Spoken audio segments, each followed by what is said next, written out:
Hey guys, welcome back to another episode of the Mind Muscle Connection podcast. Today is a Q&A episode and I have a few questions I want to dive into. But first, before I do that, I just have a few ways you can help support the podcast. If you're sick of just focusing on weight loss and instead want a body recomp, then my one-on-one online coaching program is for you. I help you lose body fat and build muscle with my body recomp training, nutrition, and lifestyle methods.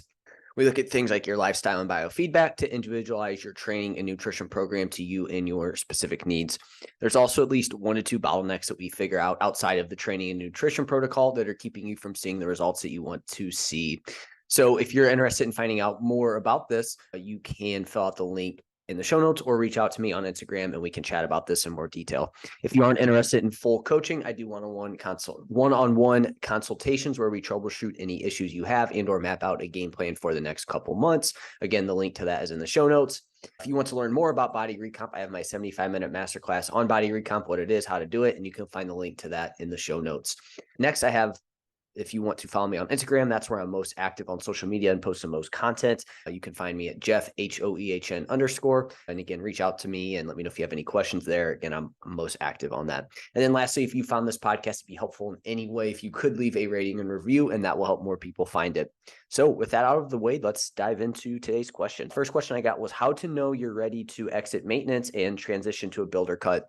I think this is a great question. I really like this one. So first, I want to go over maintenance. I feel like there's a few things that we need to dive into here with this. A lot of times I hear people like just talk about maintenance. Oh, I'm at maintenance. I've been at maintenance for a while. I think first is getting away from this confusion of if you're at maintenance calories, that means you're like maintaining and your things aren't changing. I think that's a misconception with maintenance, right? So I think that what are you doing here? Is this maintenance like calories that you're just at? Is it more of a diet break, or is it like a maintenance phase where you're just like not really focused on trying to do anything? You're just maintaining where you're at. I think that's the first thing here. Typically how I'll do this is if we break up a fat loss phase and we do a fat loss phase and then we go away from a fat loss phase for a little bit and then go back into a fat loss phase, that time in between would be like a diet break, right? Just an extended diet break. You could call it maintenance, whatever you want to call it. If it's longer, to me, if it's longer than like 6 to 8 weeks and you're still trying to build some muscle, things like that, it's probably more of a building phase versus it being a maintenance, right? And remember, what I'm going over here is just semantics. This is just wording. And I just want to make sure that people are on the same page here with everything. And again, if it's like, hey, you're going to take a 4, 6, 8 weeks, and it's just, hey, you're doing this in between a fat loss phase, you could probably consider that more of a diet break. And that was what the question went off of there on that. Determining ahead of time, what is your goal here of this phase? Is it to just take a break from a fat loss phase for whatever, again, and you can call that a diet break? Is it to, again, taking a break in terms of like, all right, you have a fat loss phase, then you have maintenance, and then you go back to fat loss phase in between? Or are you just taking a break so that way you can push it a little, like you still want to continue to get a little bit leaner? Or is it like, hey, I got as lean as I want, now I'm ready to like really build some muscle and focus on, improving my training performance, et cetera, but I'm at maintenance, right? Maintenance calories, because you might be somebody that can get away with that at that period of time. So I think figuring that out ahead of time is going to be key. Figuring out what your goal is of this period of time in between fat loss phase, or if you're going into a building phase, right? Because you can also do a fat loss phase, maintenance, and then go to building if you want to. Again, I don't think you're going to need to do that.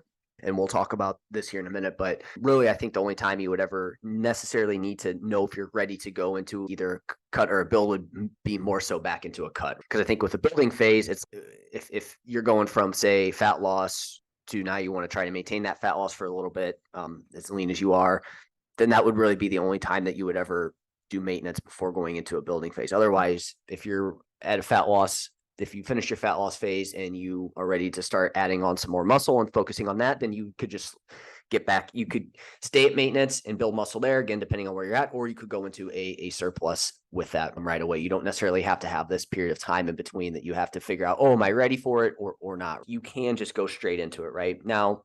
Where you would need to make sure you're ready to go back to change from maintenance would be back into a deficit. So this is where we're going to spend most of our time here talking about today is, you did a fat loss phase. Now you're taking a diet break. Maybe you're at maintenance in terms of your building, whatever it may be. And now it's, hey, when do I go back into a fat loss phase? So again, to backtrack one more time, I apologize. The only time you would really do this would probably be for a diet break, right? Where you would need to make sure you're ready to go back into it. Because I think if you're doing building phase, it's going to be long enough to where you should be good to go afterwards, right? So again, this is really just going to be a phase of time in between one fat loss phase and your next that you would want to make sure you're ready to go. Okay. Again, let's say, so we're trying to see if we're ready to go back into a cut. What are some things we're looking for here? So again, we're going to make sure you're not showing many/any signs of diet fatigue, and ideally you'd be showing none, right? So what would be diet fatigue? So super high hunger levels and like high cravings. Okay. So if you're still experiencing those, you're still feeling like you are just ravenously hungry, you want to continue to just eat super tasty food, that's probably a sign that you need to continue to stay at maintenance for a little bit longer and stay out of a deficit. Again, you have low energy. You're still just feeling like lethargic, not really feeling great. That, again, another sign that you want to stay at maintenance, your maintenance calories before you go back into a calorie deficit. Because again, you would imagine if you go back into a calorie deficit, it's like you're going to be bringing in less food again, and that's just going to exacerbate these low energy issues. Look at your things like if your menstrual cycle was off, say you're a female and towards the end of your fat loss phase, maybe your periods were getting spread out a little bit longer. There were some irregularities there. That would be a sign that you would want to continue to stay at maintenance and avoid a deficit at that point. Low libido, if you're, again, maybe before your fat loss phase, you were feeling frisky pretty regularly, then you get into a fat loss phase, and like towards the end, it was like, oh man, I definitely went down now that I think about it. And if you still feel that way, again, a sign that you probably need to continue to be at maintenance for a little bit longer there at that point. Training performance is still suffering. That would be another sign that would be like, hey, you probably want to stay at maintenance a little bit longer. It's just your body telling you that it needs to recover a little bit longer. So those would be the big things that I'm really looking at there to be like, all right, hey, if these are good, now we can go into that next fat loss phase. Now, the only time that you would not do this is if you have some sort of like deadline that you have to meet for getting to a certain level of leanness. So if you're getting ready for an important photo shoot, if it's just a photo shoot that you want to do because you just want to do it and see how lean you can get, again, that to me, that wouldn't be something that you would need to like push through and making your health worse. But if you're doing like a bodybuilding competition that you really are, that again, most of these are, it's okay. Even if you're trying to do a bodybuilding competition, is it worth pushing through these things? Again, it may be for you. You have to decide that. But if you're just doing for the general population, you just want to get leaner. To me, there would be no point to push through these things to be like, oh, I got to go back into a deficit at this point. Take some time to maintain, let your body heal, and then you can come back to focusing on getting leaner or dropping some more body fat and getting back into a fat loss phase. Yeah, you really don't want to push through that at that point. If you're feeling like, hey, I'm ready to get back into a fat loss phase, my hunger's fine, mentally I'm ready to go. That would be another thing I'd look at is if you talk about fat loss and you're like, oh man, I really don't want to do that again.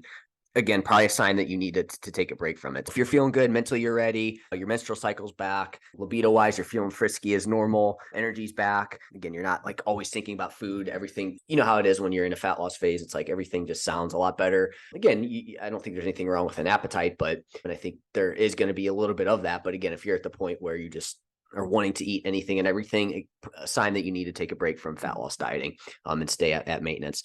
But if you're not displaying those things, then you should be good to go at that point. I guess it probably is. It's probably not a binary thing either where it's like black or white. If it's, oh, you either have it or you don't. Again, there's going to be levels to it. Again, if you have a little bit of hunger, you're fine. But if you're mostly motivated, but you have a little bit of, it's just more laziness, not laziness, but just, man, that's going to be hard. That's a different conversation that we're going to have. I do think it's partly you understanding what's actually going on, but also in not thinking that everything's going to be perfect, but just seeing where you're at on the spectrum of this, right? Something like irregular menstrual cycle, that's probably something that you want to make sure is fairly solid before you jump back in. But all these other ones, I feel like they don't necessarily have to be to their max. You want to make sure that they're a lot better. Now, if they're not all the way up to their max, then you would have to imagine that you might have a little less runway in this fat loss phase moving forward. So keep that in mind. It's one of those things where if you want to go a little bit longer, you probably are going to have to take a little bit more time off in between. So I guess now we're just to give you some numbers in terms of what this would actually look like. So say you dieted for 16 weeks, you would want to make sure that you do at least that much at maintenance or about half of it, right? I wouldn't go much less. Like I wouldn't do like a fourth of that. So for example, if you do 16 weeks, I would say anywhere from 8 to 16 weeks being at maintenance is a good rule of thumb there, right? For some of this to happen. Now, the more aggressive the fat loss diet is, the more weight you lose. This number might have to be a little bit longer than that. But a good rule of thumb is about the same amount or like 50%, and you should be good to go. If you did 16 weeks, once you get around to that 8-week mark, that might be a period of time when you start to push it a little bit more there on that. I don't think let's put it this way, there would be no downside to spending longer time at maintenance other than it just would take you a little bit longer to get to your ultimate fat loss goal. But again, you have to think about if you don't do it that way, where you just rush back into it, it still might take you just as long, if not longer, to get there, because it's going to be like banging your head against the wall, right? Your body's just not going to be as receptive to fat loss. So again, you just have to weigh the pros and cons of it and which approach you go to. But those would be the signs that I would look at there to get back to a fat loss phase. All right. So my next question is, a 6-day push-pull leg split with 16 sets per day too much volume? And I wanted to hit on this question because I just think that I just want to go over, it's really tough to figure out like what is the right amount of volume for somebody. And it's tough to be like, is that too much training volume? Volume is very individual and somewhat based on how you train. So the 16 sets per day, you also need to look at, is it per muscle group? Is it everything that you're doing? Because if it's for everything that you're doing, so it's a push day, you're doing triceps, some shoulders and chest, you divide 16 by 3, and we're looking at maybe 5 sets per muscle group. That's totally fine, right? Now, if it's 16 sets for just chest, 60, that's going to be a different conversation, right? So first you need to figure out, what does that 16 sets go to? Is it per muscle group, or is it just overall for that day? Because again, that's going to play a big role there in that. But again, I still want to let you know that like volume is still very individual. So it just depends on how you train and whatnot. And we'll dive into that. But if you were to break this down, so push-pull legs, you do push twice a week, and let's say this is total sets per day. So it's about 5 sets for your chest, for your shoulders, for your triceps. You take that out, you zoom out, that's 10 sets for your triceps a week. That's 10 sets for your chest per week. That's going to fall within that range that we talk about as a generally good amount of sets. It's going to fall right there, right? 5 to 20 sets per week, 6 to 20 sets per week per muscle group is a good kind of rule of thumb there. You're going to hit each muscle group twice per week there on that. Now, that's going to get you within that range that we talk about there at that point. Now, again, if we're talking 16 sets for just chest, then it's okay. Now you're looking at 16, that's 32. That is going to fall a little bit higher on that range. So again, I think that's the first thing that we need to look at here is, are we talking per muscle group or per day? So just a few things here with failure. The closer you get to failure, the lower your volume will likely be in most cases. Again, not all the time. You still might have to adjust that, but just realize the further away you stay from failure, you probably are going to have to do a little bit more volume to make up for that. So how I would go about finding out if volume that you're doing is too much is if you aren't progressing. If you're having a really hard time progressing from week, not necessarily week to week, but over time, like your numbers aren't going up in any way, probably a good sign that you might be doing too much volume. And again, you have to remember too, this volume is contingent on what your recovery looks like, right? That's going to play a role. If your recovery is on point, it's like sleep's on point, nutrition is super solid, that's going to be different than, okay, hey, I'm sleeping 4 hours a night, I'm getting like 20 grams of protein a day, I'm eating, my nutrition's all over the place. That is going to really limit how much volume you can do. So it would be looking at that. Are you feeling super beat up when you do this amount of volume, right? If you're always feeling beat up, again, probably a sign that recovery's off and you're just doing too much volume for your current recovery capacity. Your motivation's super low, right? If you don't see yourself sticking with that many sets, that might be a sign that you are doing too much. And if you're just generally feeling run down outside of training, but also during, again, a sign that you're doing too much volume. Do you also find that you are losing focus at the end of your training sessions, right? If that's the case, you might be doing too much volume.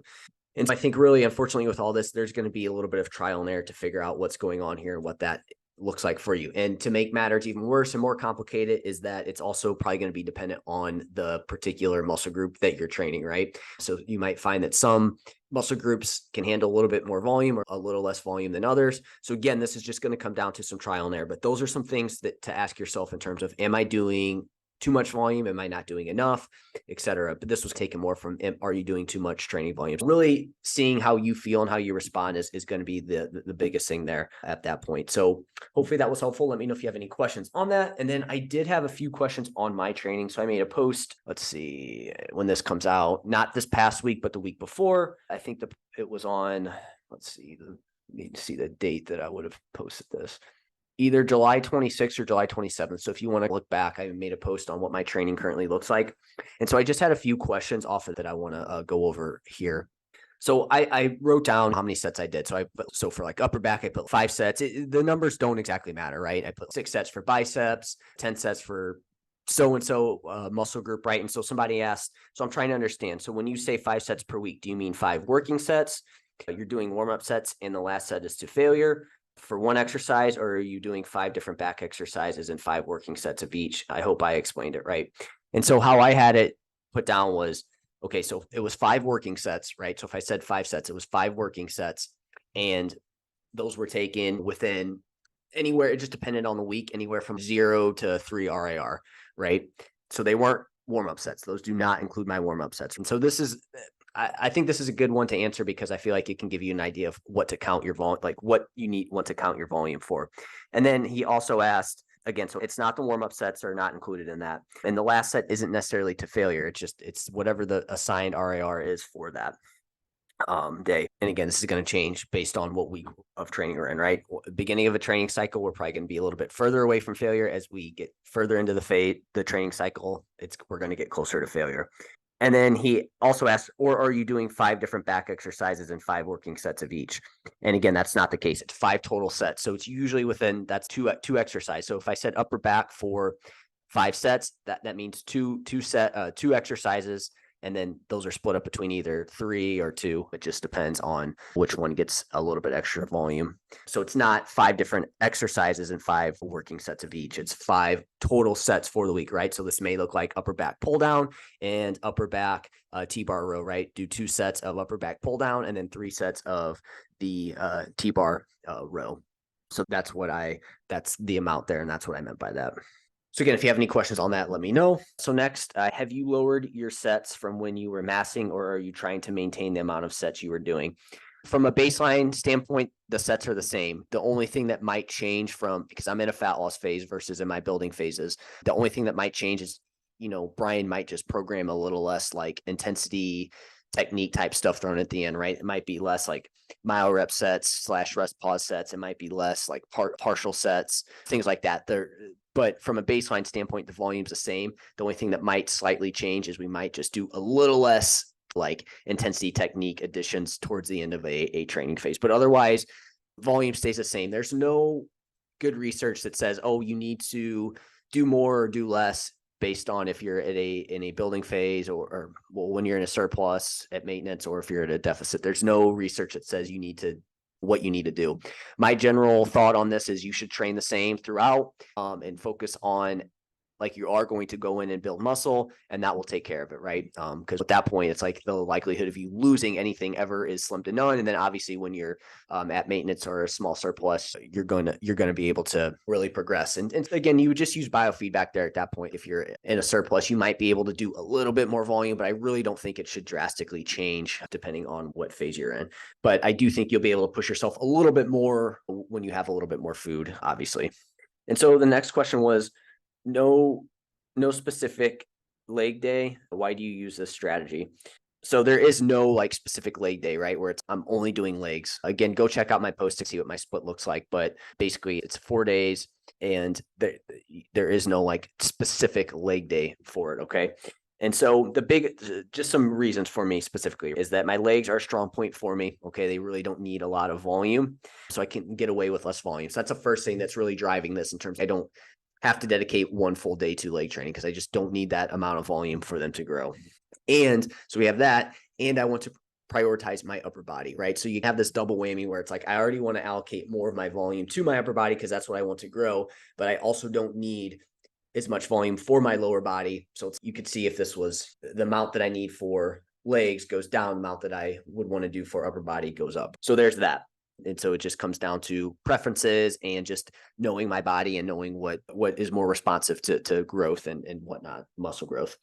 Now, what I will say on this, for most clients on their lower body days, I'm still throwing in a little upper body. Okay. For example, we'll call leg day the days that the first movement they do is leg stuff, and it's predominantly legs, right? So if it's a 4-day split, it may look like an upper, then a lower, and that first lower is probably going to be more like quad focused. Then we'll do an upper, and then you'll do a lower, and that second lower will be like posterior chain focused hamstrings. And on those days, just because it's going to be hard to fit all your upper body in on one day, what you can do here is you can start to throw in some other muscle groups on your lower body days, right? So then that way you can fit that volume in, and you're not like, oh, today's just a leg day, so I can only do legs. I can't do upper body. Like, we need to be careful with those like kind of constraints that we put on ourselves when it comes to programming. There's nothing wrong with throwing a little upper body if you can fit it in and like that muscle group isn't sore. There's nothing wrong with throwing that upper body in on that lower body. So that's typically how I'll do that. I wanted to go over real quick my thoughts here on like a training split and whatnot. With that thought process out of the way here, I had this thought after this person asked this question, and I just wanted to share it with you guys. There's no magic to the exact training split that you do. Okay. And I totally understand like why people put a lot of stock into it. Like I used to put a lot of stock into it. Like I'd be on bodybuilding.com, always looking for the next training split. Oh, this is going to be the one that's going to get me to build muscle. And oh, do you need to do push pull legs? Do you need to do full body? Do you need to do upper lower splits? There's so many splits out there. And really what they do is they can help you get your training organized, right? They can get you a good foundation and they get it organized. That's where these splits really can be helpful, right? Because if you're going to go train 6 days a week, it's what the hell do I do? I'm training 6 days a week. Well, push pull legs is a great way to split that volume up and make sure that you have that foundation in your training and whatnot there. But people take that too far and think that there's this magic to like training certain muscle groups with each other on certain days. And like this combination there's this like magic formula to it. And it's really not it, right? The main goal of your training split is to allow you to do enough high quality work for the target muscles and to be able to recover from that so you can push whatever muscle group you're training for that day. And this is what allows you to progress over time, right? So you could see where if your training, like the training split is there, so it's designed so that you can push certain muscle groups, recover from that, and then be able to push those muscle groups again another day. So then that way that you can progress, right? Because a poor training split would not take that into consideration. It would just have you training like something every single day to failure all the time, right? What's going to happen when you do that is, say you're doing your chest every day and you really push it to failure, or you train it when it's not recovered,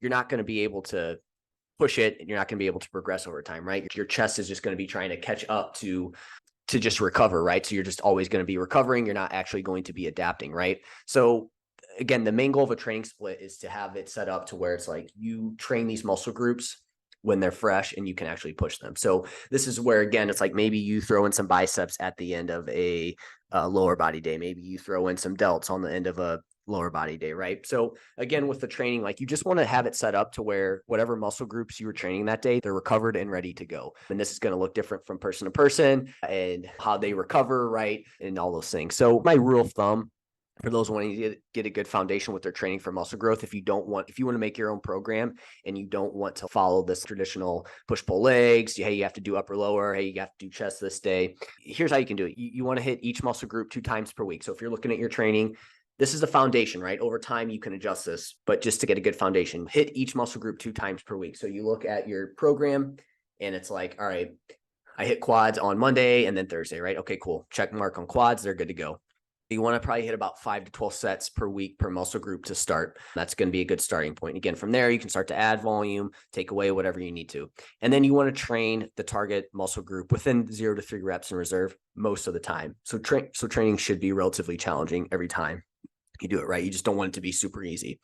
From there, see how you're recovering and progressing and adjust over time. So again, that's the magic with certain training splits and whatnot. It's not, just be careful with following these hard rules with it. Oh, you're not doing, why don't you just have one day where you just do legs? Because I don't need to do that. It doesn't work out. It doesn't have to be that way. It can really be how you want it, so long as you, again, the muscle group you're training is not super sore and fatigued from whatever you did the last couple of days. So hopefully that makes sense and answered some questions on my training and what's going on there with that. Again, if you want to see that post, I posted it last Thursday. At this point, when this episode comes out, it'll be not last Thursday, but the Thursday before, or Wednesday. So either the 26th or the 27th of July was when I posted that. So that's it for this episode, guys. I will talk to you next time.